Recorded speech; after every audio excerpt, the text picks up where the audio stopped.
जामिया ने अपने बहुत आर्ग्यूमेंट रखे, लेकिन अदालत ने उनकी किसी भी दलील को नहीं माना। जामिया के हक़ के लिए ये कोर्ट ने जो है फ़ैसला दिया और इंशाल्लाह ये ज़मीन जो है वो जामिया ही को मिलेगी। जिन जिन लोगों ने इसके ऊपर साइन किए हैं इंशाल्लाह वो लोग जेल के अंदर जाएंगे, ये मैं 100% श्योरिटी के साथ कह रहा हूँ। उन्होंने मेरे ख़िलाफ़ एक जो AR assistant registrar Naseem Haider हैं, उनसे मेरे ख़िलाफ़ एक कंप्लेंट कराई है कि इसने मेरे घर पे प्रोफेशनल गुंडे भेजे। इसका सर्किल रेट है, सर्किल रेट तकरीबन 5 या 6 करोड़ रुपए है। जामिया चाहे सरकार को लिख के सरकार एक्वायर करके जामिया को दे देगी। वाइस चांसलर साहिबा ये कि स्टेप क्यों नहीं उठा रही हैं आखिर? आपको इतनी क्या जल्दी है कि आपका 2.5 महीना बचा है और आप जल्दी जल्दी में NOC देना चाहती हैं? आप छोड़ दीजिए, जो नेक्स्ट वाइस चांसलर आएगा वो डिसीज़न लेगा इसके ऊपर। अगर संघ भी हमें इसमें सपोर्ट कर रहा है कि हम जामिया इस ज़मीन को ख़रीदे तो मैं उनका भी खैर मकदम करता हूँ। लगता है कि अल्लाह ताला ने मुझसे ये काम लेना चाहता है, तो मैं इसी वजह से फ्रंट पे आया, अपनी नौकरी को मैंने दाव पे लगाया है और अब इंशाल्लाह जहाँ तक हो सकेगा मैं आखिर तक इस ज़मीन को, मेरी कोशिश ये रहेगी कि जामिया इस ज़मीन को ख़रीदे। इस वक्त मैं हिंदुस्तान की बेहतरीन यूनिवर्सिटियों में से एक जामिया मिल्लिया इस्लामिया में हूँ। मेरे पीछे जामिया का एक खूबसूरत सा गेट आप देख रहे हैं, सेंटेनरी गेट। जब से जामिया मिल्लिया इस्लामिया में वाइस चांसलर के तौर पर नजमा अख्तर आई हैं, इसमें कोई दो राय नहीं कि तालीम के शोबे में बहुत बेहतर काम हुआ है। और जब भी कोई नई रैंकिंग आती है तो हम सब ने देखा है कि जामिया को बेहतरीन रैंकिंग मिली है। उनके आने के बाद यहाँ तालीम के शोबे में बहुत ज़्यादा काम हुआ है। इसकी मिसाल ये है कि आए दिन ख़बरों में आप सुनते होंगे कि जामिया मिल्लिया बहुत बेहतर कर रहा है, लेकिन उनके रहते हुए बहुत सारे विवाद भी हुए। ताज़ा विवाद ये है कि एक ज़मीन है जामिया की, जिसके बारे में ये खबर आ रही है कि वो ज़मीन जामिया को लेनी चाहिए, मगर पता नहीं क्यों जामिया वो ज़मीन नहीं ले रही है और कोई प्राइवेट आदमी उस ज़मीन को ख़रीद लेगा, वहाँ पे वो बिल्डिंग बनाएगा। इसके बाद से लेके बहुत ज़्यादा लोग मायूस हैं। जो लोग जामिया के स्टूडेंट हैं वो भी, जो जामिया के फॉर्मर स्टूडेंट हैं वो भी, और जो जामिया जैसे इदारे से मोहब्बत करते हैं वो भी इस बात को लेकर चिंतित है कि आखिर जामिया की VC नजमा अख्तर मैडम ऐसा क्यों कर रही हैं, वो इस ज़मीन को क्यों नहीं लेना चाहती हैं। वो उनसे रिक्वेस्ट भी कर रहे हैं बहुत से लोग कि मैडम, जो हमने पिछला इंटरव्यू बद्र आलम साहब का किया था, जो जामिया ओल्ड बॉयज़ एसोसिएशन के सेक्रेटरी हैं, उसमें भी बहुत से लोगों ने कमेंट किया है कि ये ज़मीन जामिया को ही लेनी चाहिए। अब ताज़ा मामला ये है कि ये मामला चला गया अदालत में। हमारे साथ हारिसुल हक साहब हैं। हारिसुल हक जामिया मिडिल स्कूल में टीचर हैं। हारिस साहब, मुझे ये बताइए, पहले तो ये मामला चल रहा था, लोग कह रहे थे कि जामिया को ज़मीन लेनी चाहिए, फिर जामिया ओल्ड बॉयज़ के जो हैं आजमी वाले, उन्होंने भी कहा कि नहीं ये ज़मीन जामिया को लेनी चाहिए। ये मामला चल ही रहा था कि अब चले गए अदालत। अब अदालत क्यों गए? ये मैं सबसे पहले अपनी बात शुरू यहाँ से करूँगा कि जो हमारा कॉन्स्टिट्यूशन ऑफ इंडिया है उसका आर्टिकल 19 हमें स्पीक की पावर देता है, बोलने की पावर देता है, ताकत देता है। तो आर्टिकल 19 के तहत ही मैं अपनी बात रख रहा हूँ। मैं अदालत इसलिए गया क्योंकि ये हमें मालूम था कि ये एक्सचेंज डीड है। एक्सचेंज डीड के तहत ये ज़मीन जो है जामिया ने इनको दी थी। तो ये सारे कागजात ये प्रूफ करते हैं कि पहली पार्टी जामिया है। अगर वो ज़मीन बेचते हैं तो ये ज़मीन पहले जामिया लेगी, उसके बाद कोई थर्ड पार्टी लेगी। तो अदालत ने भी इसको देखते हुए, सारी चीज़ों को सुनते हुए, जामिया ने अपने बहुत आर्ग्यूमेंट रखे, लेकिन अदालत ने उनकी किसी भी दलील को नहीं माना और 23 नवंबर तक इसके लिए स्टे कर दिया। मुझे हारिस भाई एक सवाल ये बताइए, जामिया में सैकड़ों टीचर हैं, स्टूडेंट्स हैं, सबको अपनी अपनी नौकरी प्यारी है, सब आते हैं, नौकरी करते हैं, शाम में अपने घर लौट गए, 20 बच्चों के साथ ऐश किया। आप ये टेंशन क्यों लिए हुए हैं? हो सकता है आपकी नौकरी को ख़तरा हो सकता है आप पे किसी तरह का प्रेशर हो, तो आप इसमें क्यों इंटरेस्ट ले रहे हैं कि ये ज़मीन जामिया को ही लेनी चाहिए? देखिए, आप लोग जो हैं सब मेरे बारे में, इलाका जो है पूरा मेरे बारे में, जो जामिया में स्टाफ है, प्रोफेसर हैं, वो सब मुझे अच्छी तरीके से जानते हैं। मैं हमेशा हर सही चीज़ के लिए खड़ा रहता हूँ और बोलता हूँ। यहाँ पे मेरा मसला ये है कि क्योंकि मैं जामिया का अलुमनी हूँ, पहली क्लास से मैंने यहाँ पे तालीम हासिल की है। एज ए स्पोर्ट्स पर्सन मैंने कम से कम 7-8 बार यूनिवर्सिटी को रिप्रेजेंट किया है हॉकी फील्ड के अंदर, और मैं यहाँ जॉब कर रहा हूँ। सबसे बड़ी चीज़ ये है कि ये ज़मीन अगर जामिया को नहीं मिली तो बहुत बड़ा जामिया का नुकसान होगा। ये वो वाली ज़मीन है, आप सब लोगों को बता दूं मैं आपके ज़रिए कि जो सलमान खुर्शीद साहब हैं, जस्ट उनके अपोजिट वाली ज़मीन जो है, ये वो वाली ज़मीन का मसला है। तो इस ज़मीन पे 850 गज़ ज़मीन कोई कम ज़मीन नहीं होती है। इसके ऊपर आप कोई भी अपनी फैकल्टी बना सकते हैं। अगर फैकल्टी नहीं बनाना चाहें तो आज की डेट में हमारे पास हॉस्टल की बहुत कमी है, ख़ासतौर से गर्ल्स हॉस्टल की बहुत कमी है। तो वो गर्ल्स हॉस्टल से भी कनेक्टेड है। आप पीछे से अपनी बाउंड्री तोड़ दीजिए, पीछे से गर्ल्स हॉस्टल से वो कनेक्ट हो जाएगी। तो हमारा मकसद ये है कि जो हमारी स्कूल की बच्चियाँ हैं, जो स्कूल में दूर दराज के इलाके से पढ़ने के लिए आती हैं, उनको कम कोटा दिया जाता है स्कूल मतलब हॉस्टल के लिए। तो आप एक अलग से क्या कहते हैं स्कूल हॉस्टल वहाँ पे 850 गज़ ज़मीन पे आप बना सकते हैं, या कोई भी फैकल्टी जो है आप वहाँ पे बना सकते हैं। तो मेरा सिर्फ ये है कि मुझे जामिया से मोहब्बत है, मुझे जामिया से प्यार है। जिस तरीके से सोशल मीडिया पे आजकल हमारे हिंदुस्तान वाले मेरे सीनियर मेरे जूनियर बोलते रहते हैं लेकिन फ्रंट पे नहीं आते, इसी तरीके से जामिया के जो प्रोफेसर्स हैं, जो स्टाफ है, वो सही बात अपनी सामने रख कर के सामने नहीं रखना चाहता है। तो मैंने एक ये कोशिश की कि अल्लाह ताला, हो सकता है कि अल्लाह ताला ने मुझसे ये काम लेना चाहता है, तो मैं इसी वजह से फ्रंट पे आया, अपनी नौकरी को मैंने दाव पे लगाया है। और अब इंशाल्लाह जहाँ तक हो सकेगा मैं आखिर तक इस ज़मीन को, मेरी कोशिश ये रहेगी कि जामिया इस ज़मीन को ख़रीदे। फैसले में है क्या, जो ऑर्डर आया वो क्या है वो? अभी तो कोर्ट ने सिर्फ इतना फैसला किया है कि जामिया को ये कहा है कि 4 हफ्ते में आप अपना रिप्लाई फ़ाइल कीजिए, और 23 नवंबर उन्होंने डेट डाली है और स्टेटस को मेंटेन करने के लिए 23 नवंबर तक। हाँ 23 नवंबर। मैं तो सुना है कि उससे पहले ही वीसी यहाँ से जा रही है, तो फिर क्या होगा? जी 10 नवंबर को वीसी का लास्ट वर्किंग डे है। 10 नवंबर को इंशाल्लाह वो हमें अलविदा कह करके चली जाएंगी। तो मुझे ये बताइए कि जामिया, आपको जो लगता है आपकी अपनी मालूमात के हिसाब से, जामिया आखिर इस ज़मीन को लेने में इंटरेस्टेड क्यों नहीं है? देखिए ये वाला सवाल आपका बड़ा ख़तरनाक सवाल है कि जामिया क्यों इंटरेस्ट नहीं दिखा रहा है इस ज़मीन को परचेज़ करने के लिए। मैं आपको एक बहुत मज़ेदार बताऊं, जो 4 अगस्त की जो ईसी की मीटिंग हुई थी, उसी सेम मीटिंग के अंदर जो जामिया ने 4 अपनी ज़मीनें लीज़ के ऊपर दे रखी हैं, मुशीरुल हक साहब को, इस्लाही साहब को, तैयब साहब को, और एक शायद चौथा नाम मुझे याद नहीं आ रहा कौन है, उन चारों की लीज़ वो कैंसिल कर रही है, ये शो करके कि हमें ज़मीनों की ज़रूरत है, इस वजह से हम लीज़ कैंसिल कर रहे हैं।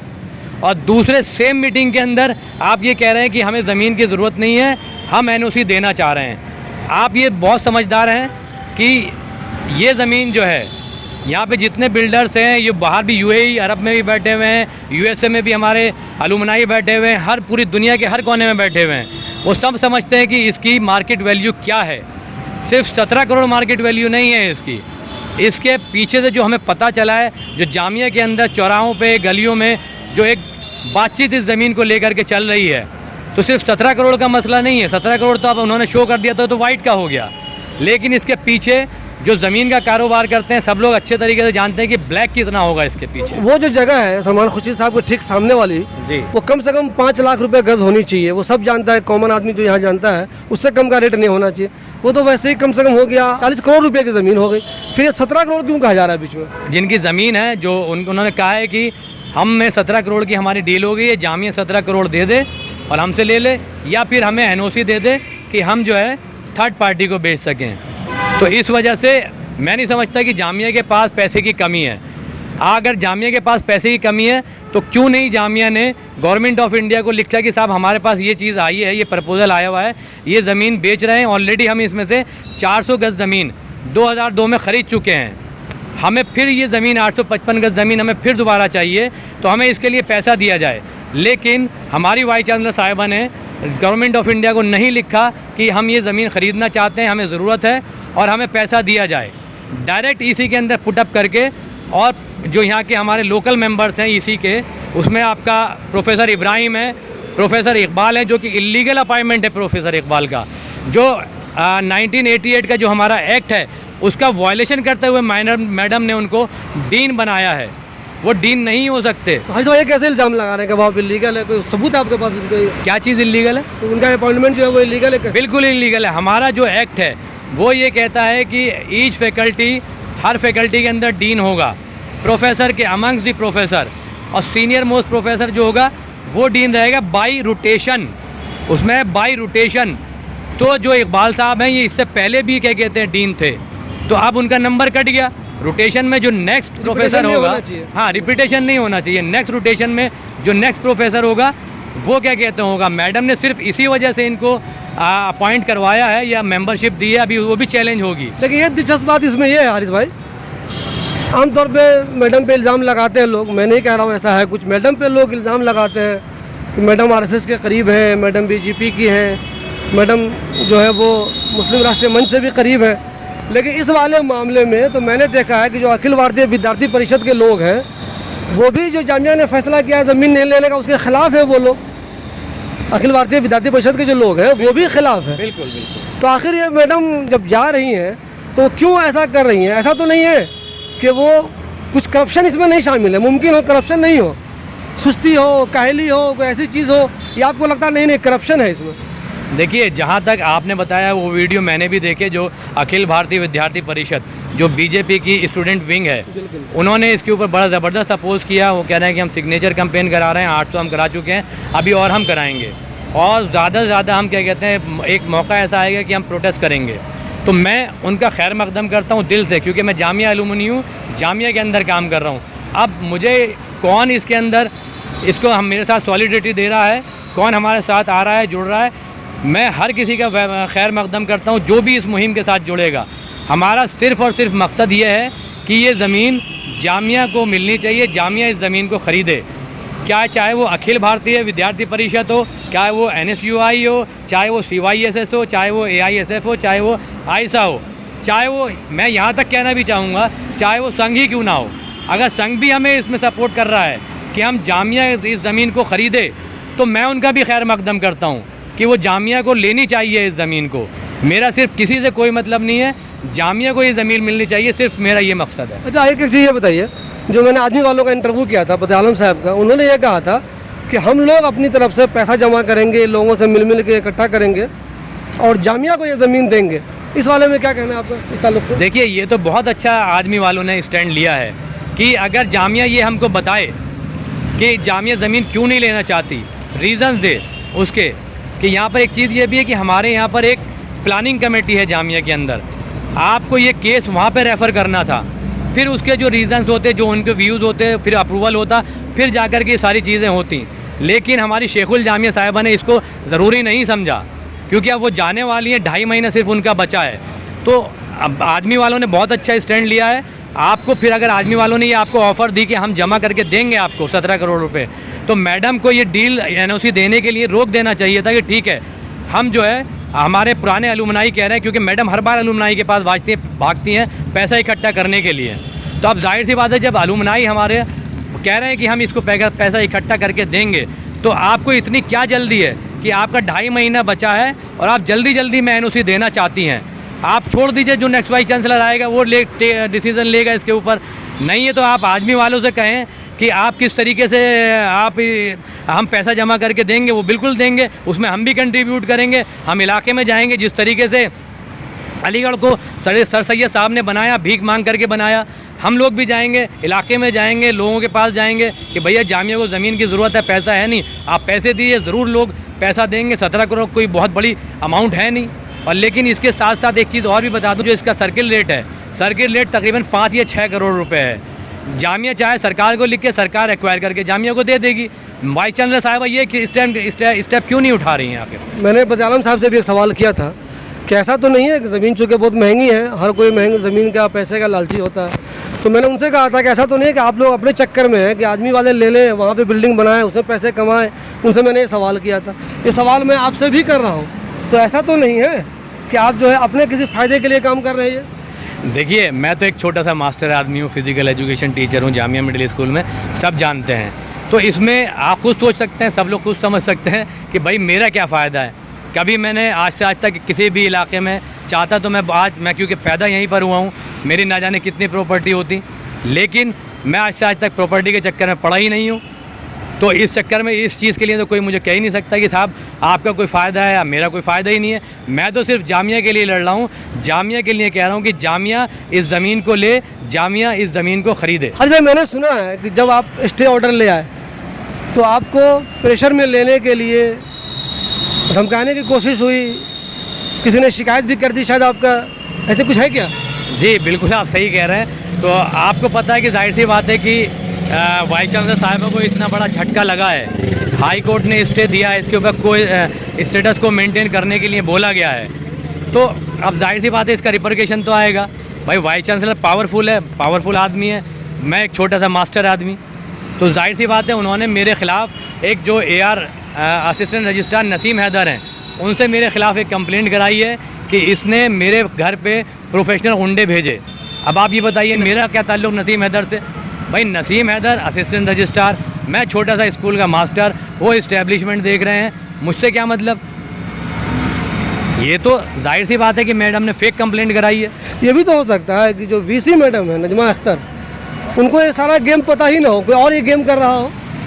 नहीं, अब देखिए कहाँ क्या है, लेकिन मुझे उसके बारे में नहीं जानकारी, लेकिन मैं अपने बारे में बात कर सकता हूँ, क्योंकि मैं एक खुले दिल से, खुले दिमाग लेकर के मैं कोर्ट में गया और कोर्ट ने मुझे रिलीफ दिया और जामिया के हक़ के लिए ये कोर्ट ने जो है फ़ैसला दिया, और इंशाल्लाह ये ज़मीन जो है वो जामिया ही को मिलेगी।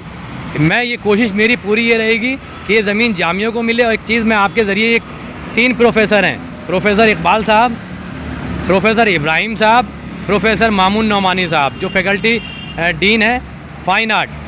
इकबाल साहब लॉ के डीन हैं और इब्राहिम साहब जो हैं वो DSW हैं। मैं उनको ये बता देना चाहता हूँ, इंशाल्लाह अगर कोर्ट में केस चला, ये करप्शन का केस है, खुला करप्शन का केस है, तो जिन लोगों ने इसके ऊपर साइन किए हैं, इंशाल्लाह वो लोग जेल के अंदर जाएंगे। ये मैं 100% श्योरिटी के साथ कह रहा हूँ, क्योंकि मैंने लीगल एडवाइस बहुत अच्छे से ली हुई है, बहुत अच्छे से की हुई है।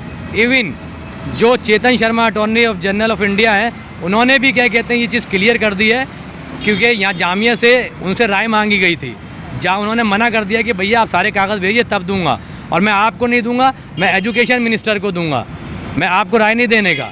तो उन्होंने भी ये क्लियर कर दिया है कि जेल जाएंगे आप लोग। लेकिन ये लोग भी तो समझदार होंगे, एजुकेटेड लोग हैं, इनको भी इतनी अकल होगी कि मैं कोई ऐसा काम ना करूँ जो जेल चला जाऊँ या करप्शन में फंस जाऊँ।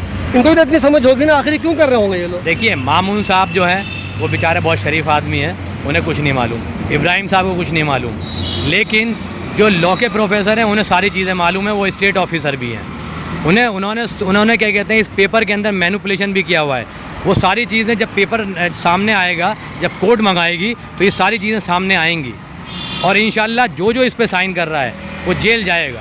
अच्छा हाजी साहब, मुझे ये बताइए अगला कदम आप लोगों का क्या होगा? क्या आप आदमी वालों से कांटेक्ट में हैं, या जो मौजूदा स्टूडेंट है यहाँ वो, या जो ओल्ड बॉयज़ हैं, जो और लोग हैं, उनसे क्या कॉन्टेक्ट है, क्या प्लानिंग आप लोग कर रहे हैं ज़मीन के ताल्लुक से कि जामिया को ही लेना चाहिए? इसके लिए कोई प्रेशर ग्रुप बनाने का प्लान हो या कोई और तरीका सोच रहे होंगे आप लोग? देखिए प्रेशर ग्रुप नहीं है, मैं तो देखिए इंडिविजुअली गया हूँ, मैं तो अकेला गया हूँ।